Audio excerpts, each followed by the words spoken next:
ए news today. वक्त हो चुका है मध्य प्रदेश की खास खबरों का। प्रवीण तिवारी की देखिए पहली खबर कटनी से।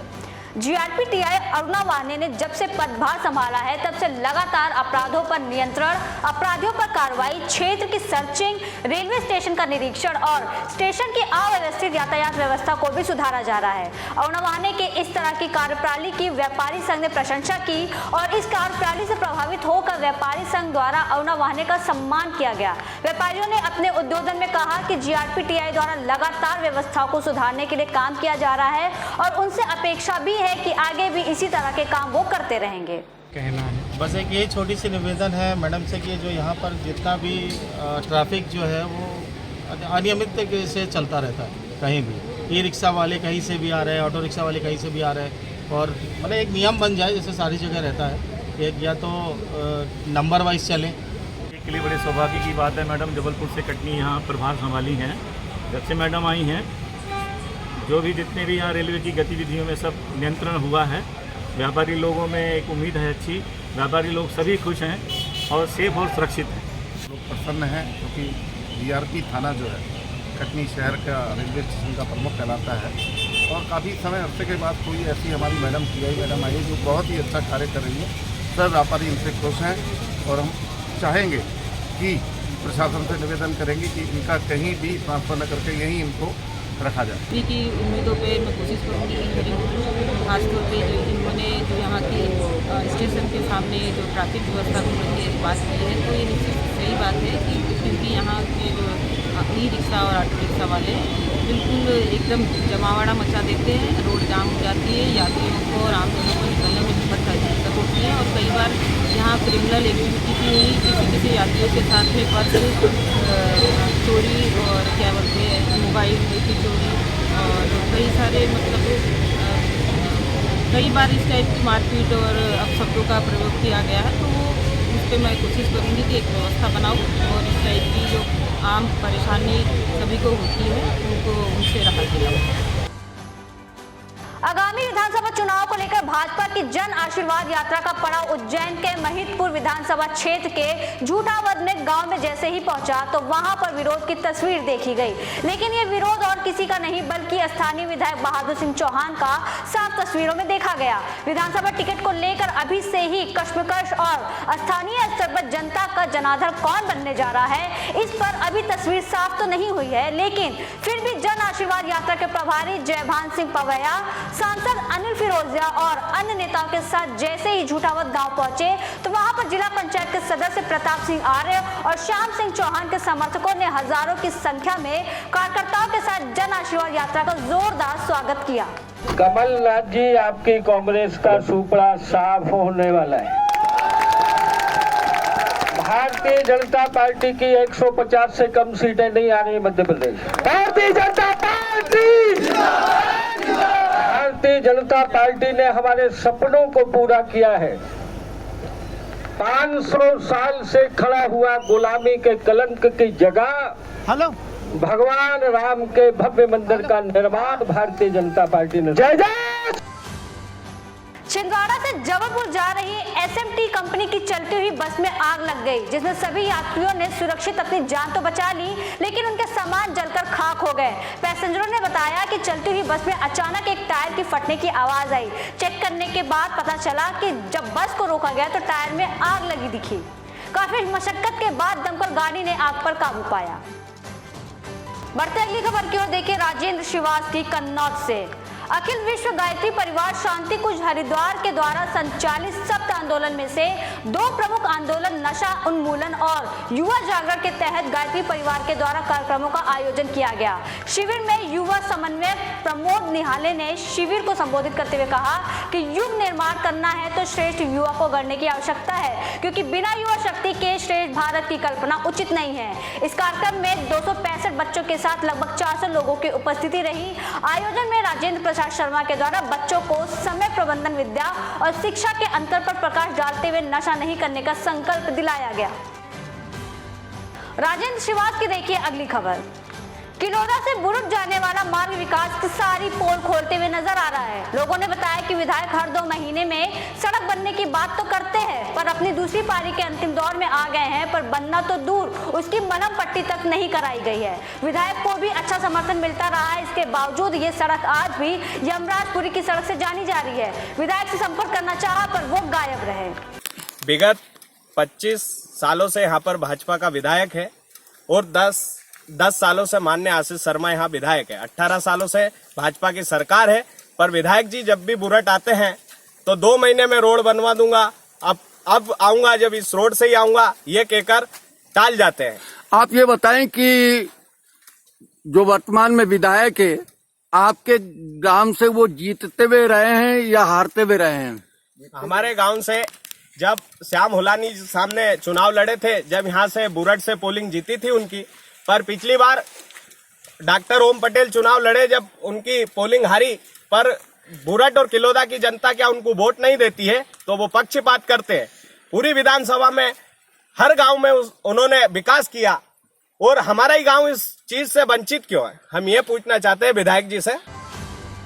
कुलदीप गुप्ता की देखिए अगली खबर। शिवपुरी जिले की कोलारस थाना पुलिस ने ट्रक में भरकर नीमच से पंजाब लाए जा रहे 15 लाख रुपए की कीमत का 154 किलोग्राम डोंडा चूरा को जब्त किया है। ट्रक में पशु आहार की बोरियों के बीच डोंडा चूरा बोरियों को छुपाकर ले जाया जा रहा था। पुलिस ने एक आरोपी को गिरफ्तार कर एनडीपीसी एक्ट के तहत मामला दर्ज कर 60 लाख रुपए का ट्रक भी जब्त किया। प्रभारी जितेंद्र मावाई ने बताया कि ट्रक में भरकर डोंडा चूरा की तस्करी होने की सूचना के बाद चेकिंग के दौरान रात करीब 2 बजे मुखबिर द्वारा बताए गए ट्रक को रोककर तलाशी ली गई थी। तलाशी के दौरान ट्रक में पशु आहार की बोरियों के बीच छुपाई हुई डोंडा चूरा से भरी हुई बोरियों को जब्त किया गया। ये कल रात्रि को अपने विश्वसनीय सूत्रों से सूचना प्राप्त हुई थी कि एक ट्रक है जो कि पंजाब नंबर का है, उसमें जो ड्राइवर है वो कुछ अवैध मादक पदार्थ लेके जा रहा है। तो उसी सूचना पर से चेकिंग लगाकर ट्रक को रोका गया और उसको चेक किया गया, तो उसमें से अपने को 154 किलो डोडा चूरा बरामद हुआ। सर जी, ट्रक में क्या भरा था? और इसमें पशु आहार है जो कि इंदौर से लेके आया था। सर जी, कहाँ से लेके आया था, कहाँ जा रहा था ट्रक वाला? ये अभी अपने को इसने बताया है कि ये नीमच से लेके आ रहा था और ये पटियाला लेके जा रहा था। जन आशीर्वाद यात्रा में सिंधिया ने कैबिनेट मंत्री अरविंद सिंह भदौरिया पर कसा तंज। उन्होंने कहा कि जिन नेताओं ने मेहनत की है वो पूरे पानी में भीगे हुए हैं और जिन्होंने मेहनत नहीं की वो बरसात में सूखे बैठे हैं। सिंधिया जी के इतने कहते ही जनता ने ठहाका मारकर हंसना शुरू कर दिया, जिससे कैबिनेट मंत्री अरविंद सिंह भदौरिया का चेहरा उतर गया। भीगे नहीं है, उन्होंने मेहनत नहीं की। और मेरे नौजवान साथियों को मैं दाद देता हूँ, भिंड के बॉर्डर से 8 किलोमीटर पानी में चल के आए हैं। विधानसभा चुनाव के पहले कांग्रेस ने बीजेपी को एक और जोरदार झटका दिया। भारतीय जनता पार्टी के टिकट पर 2 बार विधायक रह चुके गिरिजा शंकर शर्मा ने अपने समर्थकों के साथ कांग्रेस का दामन थाम लिया है। कांग्रेस प्रदेश अध्यक्ष कमलनाथ ने कांग्रेस प्रदेश कार्यालय में उन्हें पार्टी की सदस्यता दिलाई। वहीं टीक मगर जिला पंचायत उपाध्यक्ष भक्ति तिवारी भी कांग्रेस में शामिल हो गए हैं। कांग्रेस की सदस्यता लेने के बाद पूर्व विधायक गिरिजा शंकर शर्मा ने कहा कि मैंने सालों तक बीजेपी का काम किया है। मैं तब से काम कर रहा हूं जब पार्टी में दरी बिछाने और मंच बनाने वाले भी नहीं होते थे। पिछले 10 साल से मैंने कोशिश की है कि बीजेपी में गरीबों के हितों में काम करूं, कार्यकर्ताओं का ध्यान रखा जाए, लेकिन अब बीजेपी बदल चुकी है। पार्टी ने लोकतंत्र छोड़ दिया है, जी हुजूरी करने वालों की ही सिर्फ कीमत है। पिछले 10 साल से प्रदेश की हालत आप देख रहे हैं, दिन ब दिन लोगों की शिकायतें बढ़ती जा रही हैं। प्रदेश निरंतर अपनी स्थिति कमजोर करता जा रहा है, जनता की आवाज़ कमज़ोर होती जा रही है, आर्थिक स्थितियां बदतर होती जा रही हैं। और ऐसे में किसी भी राजनीतिक दल के कार्यकर्ता का काम बनता है कि जनता के हालात से पार्टी को अवगत कराए। मैं 10 सालों से ये कोशिश कर रहा हूँ। भारतीय जनता पार्टी के जन्म के समय से मैं पार्टी का सदस्य हूँ। जब पार्टी में गिनती की उंगलियों पर गिने जाने लायक सदस्य हुआ करते थे, तब मैंने संगठन खड़ा किया। उसके बाद मेरी हालत ये थी कि 2013 के बाद से ही मैंने निरंतर कोशिश की कि भाई थोड़ी सुनो जनता की, थोड़ी सुनो कार्यकर्ताओं नेताओं की। लेकिन भारतीय जनता पार्टी में जिस तरह से जी हजूरियों की भीड़ लगी है, जिस तरह से स्वार्थी तत्वों की भीड़ लगी है, ऐसे सभी अच्छे कार्यकर्ताओं की आवाज़ गुम गई है। आखिर ये चुनाव का समय आया था, इस चुनाव के समय भी यदि तटस्थ बने रहेंगे तो कैसे काम चलेगा। कांग्रेस पार्टी अकेली पार्टी है। कमलनाथ जी ने 2018 के चुनाव में ही साबित कर दिया था कि उनके पास सक्षम नेतृत्व है। उनके नेतृत्व में कांग्रेस ने उस वक्त, जब भारतीय जनता पार्टी मजबूत मानी जाती थी, तब भी भारतीय जनता पार्टी को विधानसभा चुनाव में हराया था। और 20 साल पहले के नौजवान में बहुत अंतर है। आज का नौजवान कोई ठेका नहीं चाहता, कमीशन नहीं चाहता, वो तो व्यवसाय का मौका है, अपने हाथों को काम चाहता। 1 करोड़ नौजवान मध्य प्रदेश में बेरोजगार है और यही नौजवान मध्य प्रदेश का निर्माण करेंगे भविष्य। अगर इनका ही भविष्य अंधेरे में रहा तो कैसा निर्माण होगा मध्य प्रदेश का। भ्रष्टाचार की कोई सीमा नहीं, नीचे से लेकर ऊपर तक भ्रष्टाचार। आज मध्य प्रदेश का हर व्यक्ति मैं दोहरा रहा हूं, या तो भ्रष्टाचार का शिकार है या गवाह है। आज ये हालत है, ऐसी भ्रष्टाचार की व्यवस्था बनाई हुई है। रजनी लिटौरिया की देखिए अगली खबर दतिया से। दतिया में वेरी वीआईपी ड्यूटी से लौट रही महिला आरक्षक के साथ विभाग के इस सहायक उप निरीक्षक और 2 कांस्टेबल ने न सिर्फ अभद्रता की बल्कि शराब पीकर चलती बस में जुआ भी खेला। घटना का एक वीडियो सोशल मीडिया पर वायरल होने के बाद पुलिस अधीक्षक प्रदीप शर्मा ने एएसआई सुनील शर्मा, आरक्षक भरत रावत और राहुल चतुर्वेदी को सस्पेंड कर दिया है और उनके खिलाफ विभागीय जाँच के आदेश रक्षित निरीक्षक को दिए हैं। एसपी प्रदीप शर्मा ने बताया कि इन लोगों की शिकायत के संबंध में एक वीडियो क्लिप भी सौंपी गई है। इसके आधार पर यह कार्रवाई की गई है। यदि कुछ और लोगों का भी इसमें इन्वॉल्वमेंट मिलेगा तो उनके खिलाफ भी कार्रवाई की जाएगी। बता दें कि श्योपुर में 5 सितंबर को बीजेपी की जन दर्शन यात्रा थी। मौसम खराब होने की वजह से इस सभा में लोग वर्चुअल रूप से शामिल हुए थे। उसी समय महिला आरक्षक जिस बस में सवार थी, उसी बस में एएसआई सुनील शर्मा, आरक्षक भरत रावत और राहुल चतुर्वेदी भी सवार थे।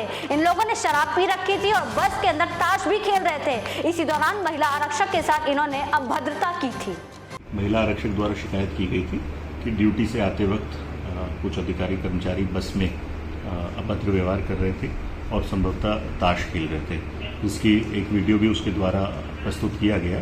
प्रथम दृष्टया वो जो आचरण है वो कदाचरण की श्रेणी में आता है, इसलिए तीनों जो पुलिसकर्मी हैं उन सभी को निलंबित किया गया, जिसमें एक एएसआई और 2 अन्य पुलिसकर्मी हैं। साथ ही आरआई को उसमें एक प्राथमिक जांच दी गई है, जिसमें वीडियो के माध्यम से अगर अन्य लोग भी इस घटना में संलिप्त हैं तो उनसे संबंध में भी एक जांच रिपोर्ट प्रस्तुत करने के लिए निर्देशित किया गया, जिससे सभी के विरुद्ध कार्रवाई की जा सके। सर, अभी आपकी क्या कार्रवाई रही है? अभी तीनों निलंबित हैं, तीनों के विरुद्ध एक प्राथमिक जाँच जारी है। साथ ही अन्य कर्मियों के विरुद्ध भी एक प्राथमिक जाँच ऑर्डर की गई है, जिससे सभी को चिन्हित किया जाएगा। फिलहाल के लिए इतना ही। देश और दुनिया की तमाम बड़ी खबरों के लिए बने रहिए ए न्यूज़ टुडे के साथ।